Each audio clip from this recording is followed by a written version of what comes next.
കഴിഞ്ഞ ദിവസം സോഷ്യൽ മീഡിയയിൽ ഏറെ ചർച്ചയായത് GPയുടെയും ഗോപികയുടെയും വിവാഹം തന്നെയായിരുന്നു.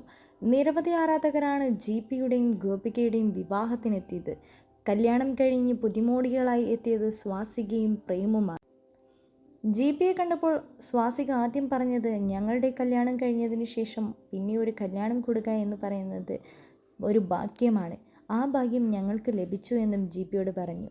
എന്താണെങ്കിലും ഇരുവരുടെയും കല്യാണ വീഡിയോകളെല്ലാം സോഷ്യൽ മീഡിയ ഒന്നടങ്കം ഏറ്റെടുത്തു കഴിഞ്ഞു എന്നത് തന്നെയാണ് വാസ്തവം. GPയുടെയും ഗോപികയുടെയും കല്യാണത്തിന് നിരവധി സെലിബ്രിറ്റീസാണ് വന്നത്. എന്നാൽ സ്വാസികയുടെയും പ്രേമിൻ്റെയും വിവാഹത്തിന് ദിലീപും അതേപോലെ തന്നെ സുരേഷ് ഗോപി അടക്കമുള്ളവർ എത്തുകയും ചെയ്തിട്ടുണ്ട്. എന്താണെങ്കിലും നിരവധി താരങ്ങൾ ഒന്നടങ്കം ആകാംക്ഷാപൂർവ്വം കാത്തിരുന്നത് GPയുടെയും ഗോപികയുടെയും വിവാഹം കാണാൻ തന്നെയായിരുന്നു.